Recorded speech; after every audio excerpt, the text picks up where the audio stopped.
sure na yan. Ang pag-uusapan na lang natin dito, the future of playoffs. Hanggang saan kayo dadaan ng sistema ang dala nyo at ang pagbalansin ng tao.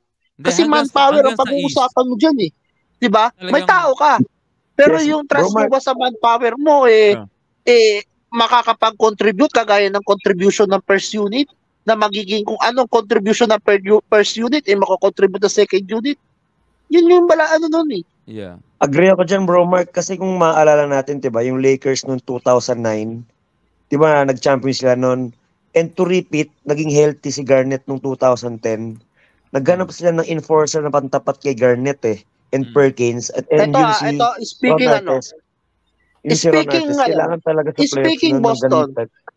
Speaking Boston and Lakers before. Iyan ang naging problema ng Lakers when they lost to the Boston Celtics. Lahat ng focus, Kobe, Sasha Vujacic, walang katuwang si Kobe. Hindi kagaya sa Boston Celtics that time, super loaded ang Boston that time. May Sam Cassell, Ray Allen, may BJ Suko na si Drin. Sige, suko na si Drin. Sige si Boss Drin na. Tigil na ako. Okay. Unang-una, kagaya ng sinabi ko, last year, wala naman sa Boston si J.R.U. Holiday at si Porzingis. Half of the season pa lang nakita na natin yung result. Diba? Na they're number 1 sa buong NBA.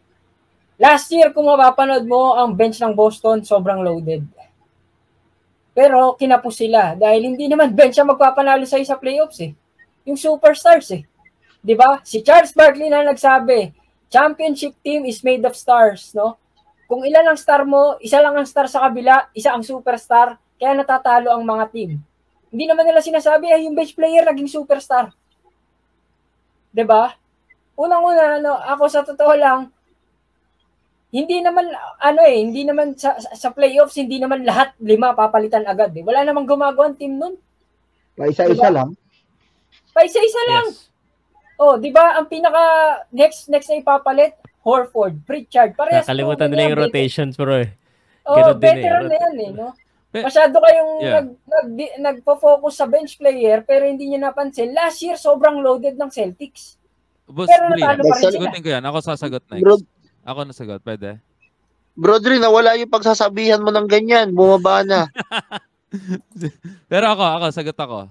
Kasi bro, sige, agree ako dyan kay Charles Barkley. But at the same time, bro, Charles Barkley is an sports analyst and nung player siya, di ba, wala naman siyang championship. Ihambing mo doon kay Jordan na tinalo siya. Sino yung, mayroong mga backup si Jordan, bro. I'm not saying totally na wag yung Bro, I'm saying I agree kay Charles Barkley. Tapusin ko lang yung point ko. I agree with Charles Barkley, but at the same time, yung point is you gotta have a good 6-man or at least a good 6-man. Hindi mga robot ba yan, bro? The whole quarter maglalaro. Yun lang naman yung point siguro nung iba na kailangan ng Celtics na 6-man or yung kumbaga Brojo, Drin. Kumbaga may mga sequence talaga na kailangan may backup kasi napapagod din naman yan. Kumbaga, syempre, mag-adjust din yung star player din na kung sino man yan mag-adjust ka kasi mas priority itong mga taong to, di ba? Pag napagod to, grabe yan, 36 yan, bro. Matindi na yan, bro. So tingin niyo ba yung Hauser, Pritchard at saka Al Horford is not a good backup? You think sino, Sir Pao? Yung tatlo, Hauser, Peyton, Pritchard at saka Al Horford. Kasama si Luke Cornet. Sino yun yung itatapat, Boss Pao? Kanino? Sa Bucks? For example, itapak natin sa Bucks or sa Clippers. Kasi ang tanong mo is 6-man. You don't need to have the bench all good, 'di ba? Kasi rotation naman 'yan Pero kasi parang minamaliit natin ng konti. Although yes, they're not as strong as the bench of the Clippers. Pero kasi pag pumasok yung let's say pumasok yung yung Powell, pumasok yung sino pa yung isa yung scorer sa bench? Hindi, yung mga malalaki. Hindi naman scorer. Hindi scorer. Si Harden, si Westbrook. Nagbabago yung style nyo Nagiging option yung mga yun talaga na primarily na sumushoot din Sa Celtics, so far, nakikita ko, nag-rotation, pero yung mga first 5 pa rin ang tumitira. Yeah.